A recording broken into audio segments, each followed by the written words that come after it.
Muted. Hi, good afternoon, everyone. My name is Yasmin Mira. I am the Director of Partnership Management here at Family League. Thank you all for joining us for the Summer Partners meeting. A few housekeeping items before we move forward.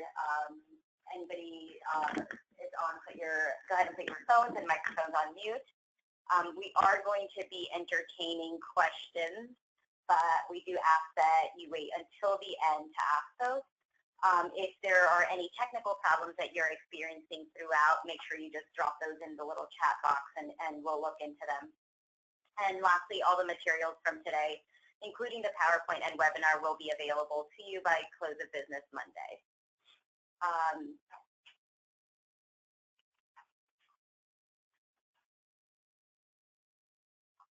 Okay, so again, my name is Yasmin Vieira. I will be doing the majority of the presentation for today, but there are a few other folks that will chime in throughout the webinar. They are Charles Smalls and Tim Miller, two of the partnership managers here, Amy Bernstein, our Director of External Relations, and Bridget Blount, our Product Director of Data and Evaluation. We also have Aday Haru here, our Instructional Designer and Trainer. On this webinar, we are going to go over some opportunities for sharing programs in action.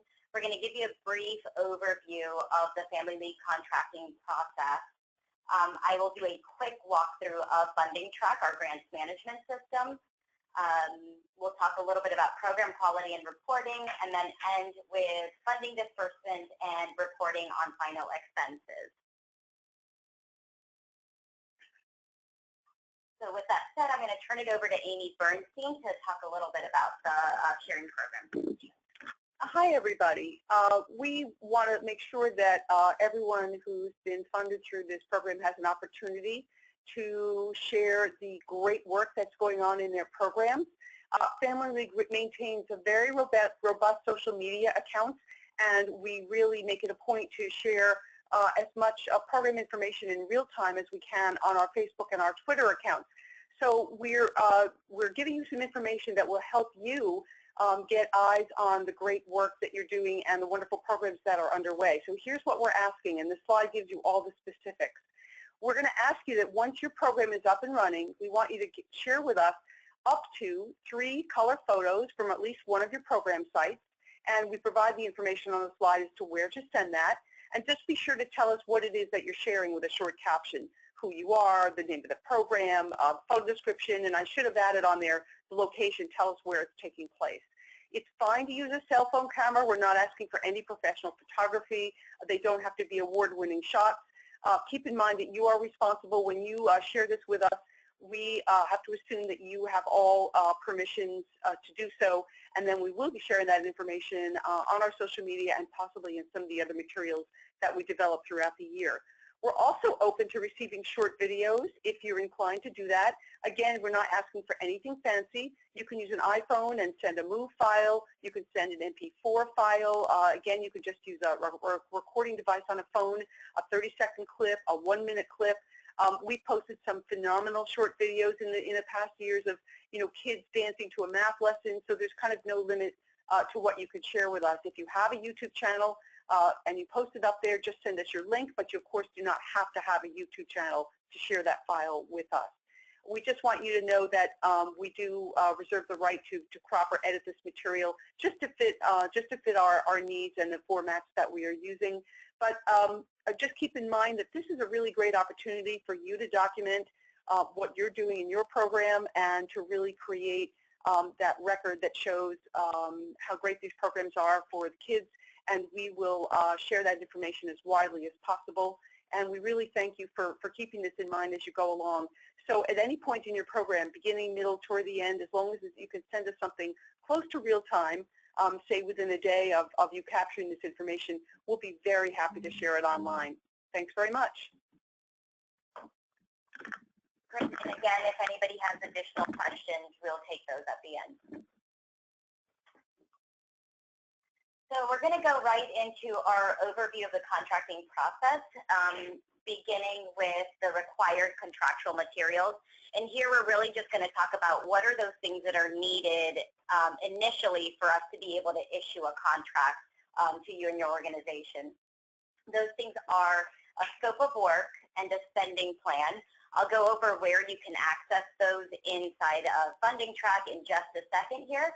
You'll also need a local hiring employment analysis and a staffing report and criminal background check verification. So I'm going to turn it over to Tim Miller to talk a little bit more about the local hiring employment analysis. And you should have received a handout via email shortly before this webinar. Hi everyone, this is Tim. I'm just going to briefly touch on the local hiring requirements.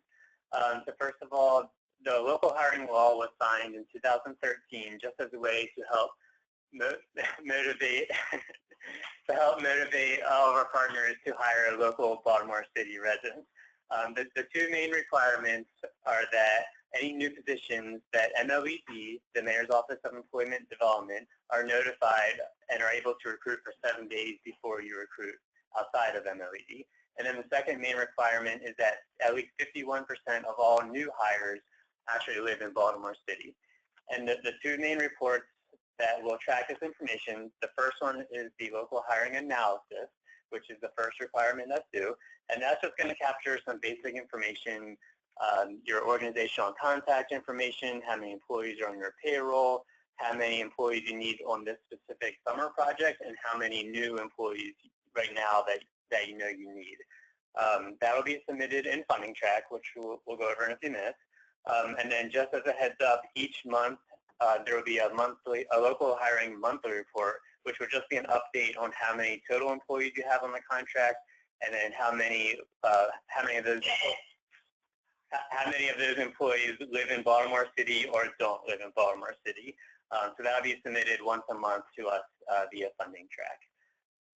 And that's it for that. Great. And then Charles Smalls is going to talk a little bit about the staffing report and criminal background check verification. Yes, good afternoon. My name is Charles Smalls, one of the partnership managers. So at Family League, we require that you conduct a national criminal history records check for all employees associated with the grant who interact with children. This check must take place for all 50 states and federal criminal records, and this policy applies to volunteers as well. Tim and myself will issue the criminal background verification form today, April 28th, via the Funding Track system. However, the form is not due until June 1st. We do prefer that you use a monitoring system to conduct your background checks as opposed to an agency that does a one-time check. Monitoring systems do allow you to become abreast of any findings throughout the duration of employment. The preferred systems are CJIS, the Criminal Justice Information System, and Pinkerton. If your program uses employees from the past school year, we do require that you submit an annual renewal for the criminal background check if a monitoring system is not used. Please note that we cannot take Baltimore City school IDs as your proof of vetting. Your assigned partnership manager will do an on-site vetting between June 1st and June 12th. We'll be checking for 4 things. We'll be checking to see if the staff listed on your criminal background check verification form matches the checks that you've actually conducted. We'll be looking for the existence of documentation authorizing you to conduct the background check investigation. We'll also be looking for proof of the completed background check, in addition to a criminal background check policy. As a best practice, we ask that you develop policies protecting your organization against criminal background checks and findings. We ask that you have a pre-hire and post-hire check policy. We would like for you to define what constitutes a finding for your agency, and also any procedures for dealing with findings. If you have any questions about that, you may reach out to Tim or myself directly. Thank you.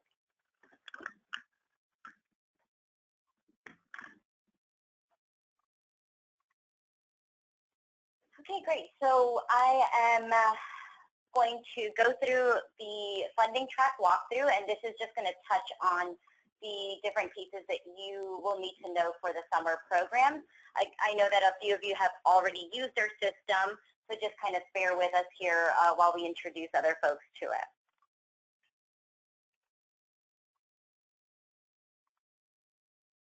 So this is the system's landing page. As you can see, there is an area here for you to log in with your username and password. Everyone is issued a username and password when they register to our system. However, if you would like to add users to the system, you can email us at fundedpartnerships@familyleague.org, and we will issue new usernames for you. Please note that because a lot of the information that we have in your portal here is sensitive information, we do require that the request come from the authorized official of your organization. One thing to note too here to the right, there is information here for you to access, and you do need to have Chrome or Safari browser in order to view all of the different pieces of the system. If you have questions or problems, we do have the contact information here, and this is also available on the handout that you received prior to this meeting. If you need to reset or create a new password, you can click on this link. It will take you to a screen that will ask you for your username, and you'll type in whatever the password is that you would like to use, and that is how you can reset it. So I am going to go ahead and log in here.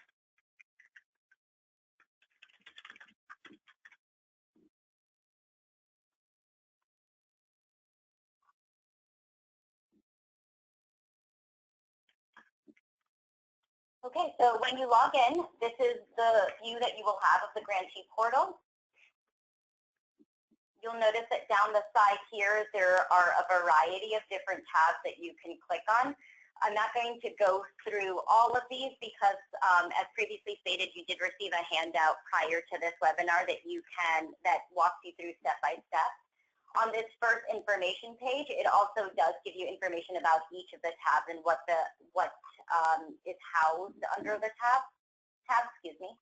But if you do have questions, like I said, at the end of at the landing page or at the end of the handout, there is an email and a phone number that you can be connected to our help desk. Particularly for the summer programs, there are a few tabs that you'll be using. The first one being the organization information tab. Upon clicking on this, if you are a fiscal sponsor, you will see multiple organizations.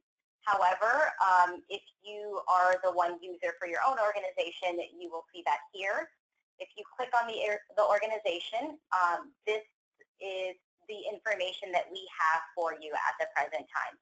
If you need any updates to the organization information, please reach out to your assigned partnership manager, and they will make those edits for you. At this time, you are not able to edit this piece on your own.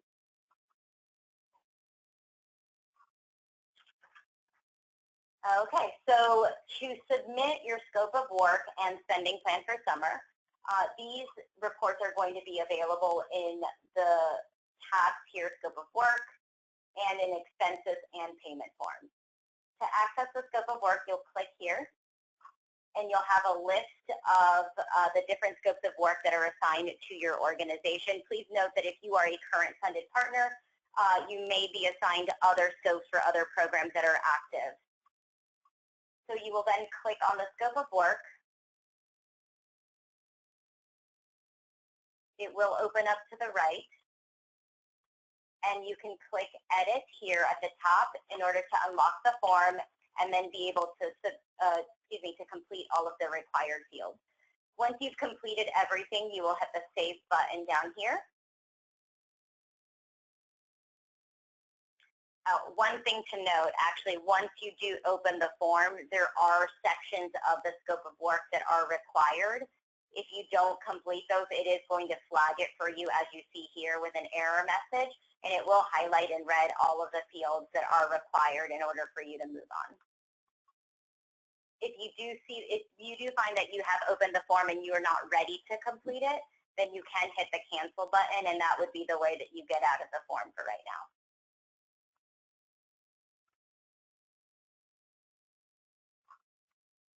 Okay, and similarly, in accessing your spending plan, you will go down here to expenses and payment forms and click there. As you can see, I have a spending plan attached to my test organization here for the Summer Collaborative. Again, if you have multiple, because you have current grants with Family League, you will see a list of them and you will have to select the one that you'd like to open. Just like the scope of work, you'll click edit at the top right-hand corner and it will unlock the fields for you to complete. For summer, we are just asking for some basic information here in terms of spending, just the overall bigger bucket items, not necessarily full line items. And we are asking for some supporting narrative. So you'll fill out the sections that pertain to your summer program here. And then as you go along, the total budget will be calculated here at the bottom. And then you will hit save, just like we said for the scope of work. Once you hit save and come to this main screen, you can hit the submit button that's down here at the bottom right-hand side of the screen. Something to note with this spending plan, once you do hit submit, it does populate the information into a chart, and you will use the same form to report on expenses at the end of your program. Once those pieces are complete, you can also go here to the staffing and the criminal background check form. This is the form that Charles spoke about before. We're going to require that you do this regardless of if you are a current funded partner and you have your staff listed on other active grants. You do have to do this specifically for your summer program. With this form, like we said, or some of you are familiar with this, you're going to go here, and in order to add individuals, you need to select this plus sign.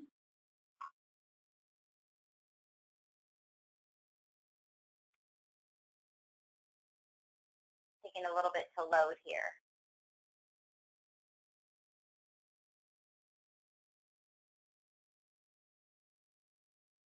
There we go. And you're going to have to complete these different fields here, starting with the position, employment type, full-time, part-time, volunteer, and just go all the way down and hit save. Upon doing so, you'll see that the information will populate under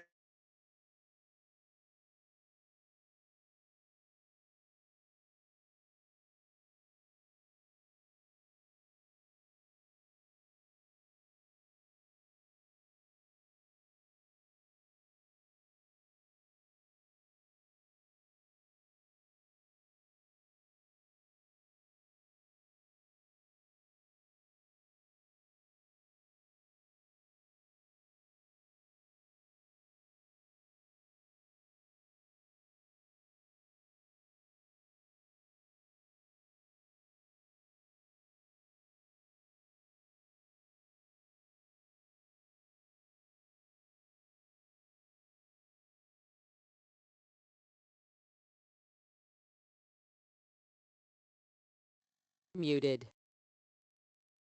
Muted. Also, as you're completing the report, if you have a position that is listed on your spending plan that is currently vacant, in the section where it asks for position, for the name of the person, you can type the word vacant, but we do ask that you reflect each position that is listed in your spending plan in the staffing schedule, so that we can make sure that they are that they have the same information on it. So then going into, and we may not have the local hiring analysis here, but the analysis will be visible here to you once it is assigned. So upon these 4 items being completed, you will be issued a contract via DocuSign, and I will go over that in a second, but once the contract is complete, it will be available under active contracts here, and you can access that information at any time.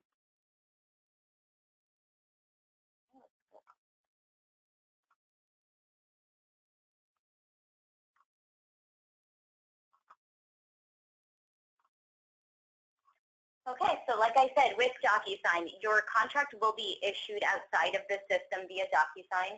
We, a few years ago, did switch over to electronic signatures only, and I just want to reinforce that we only do accept electronic signatures.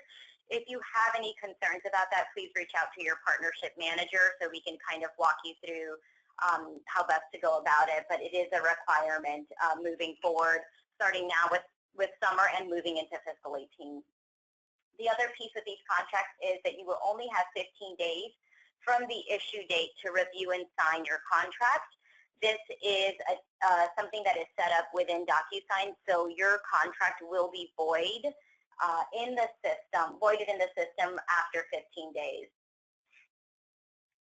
Just like with anything else, if you have any questions, please contact us at Funded Partnerships, or a better option is to reach out directly to your partnership manager.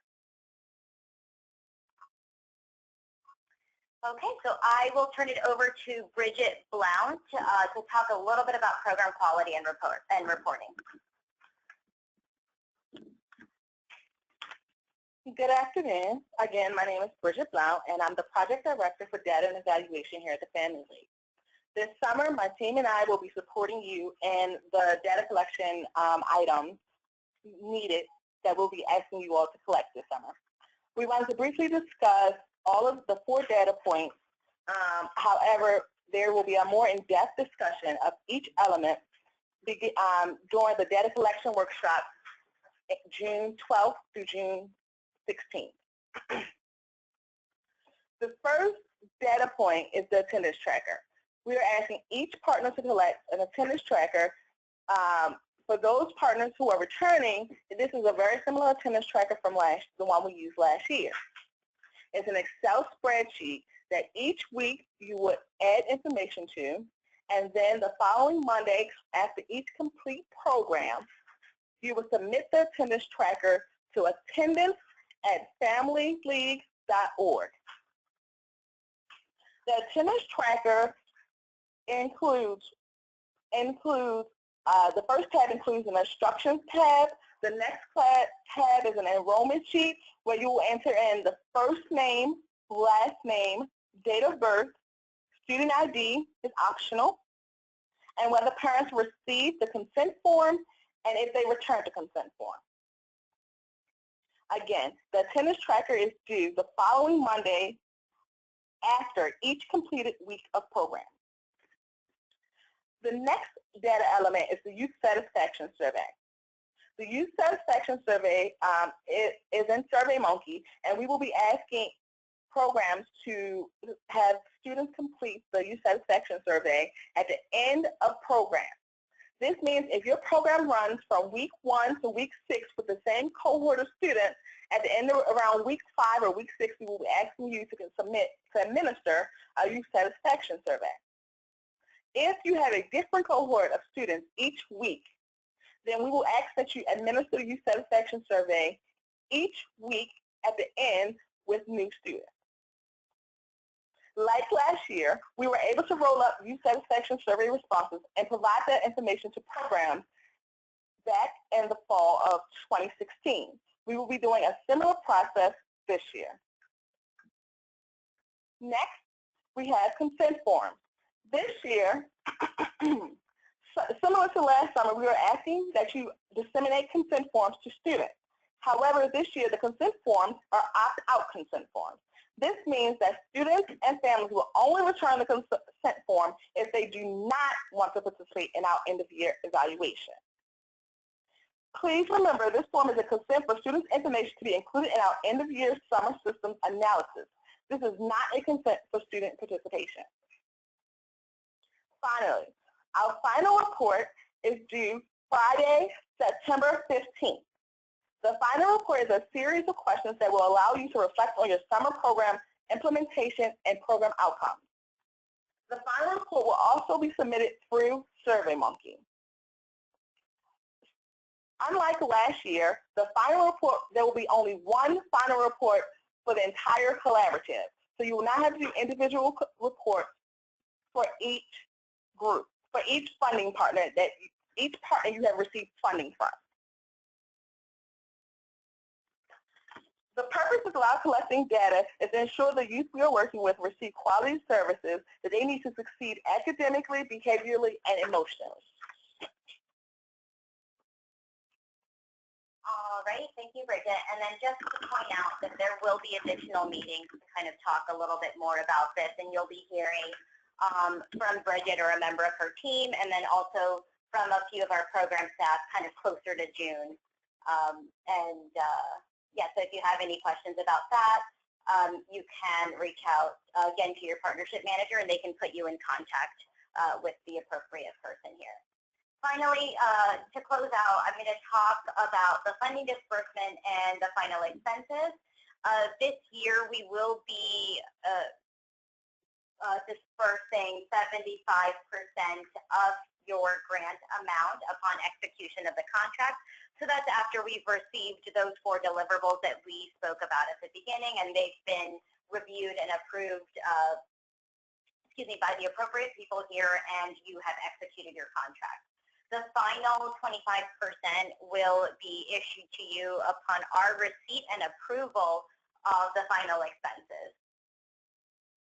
Just to note, your final reports are due by September 15th. If you have a program that ends before August 31st, you can submit your expenses prior to that date. For assistance with completing your spending plan or your reporting on your final expenses, you can contact Kiana Thompson, our Director of Finance, at the email listed below.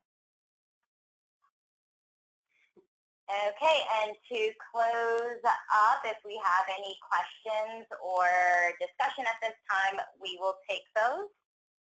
But it doesn't seem like we've had any typed in here. So again, if you have any questions or follow-up from the webinar, you can reach out to your partnership manager, and we're more than happy to address those. Thank you so much for logging into the webinar, and everyone have a great weekend.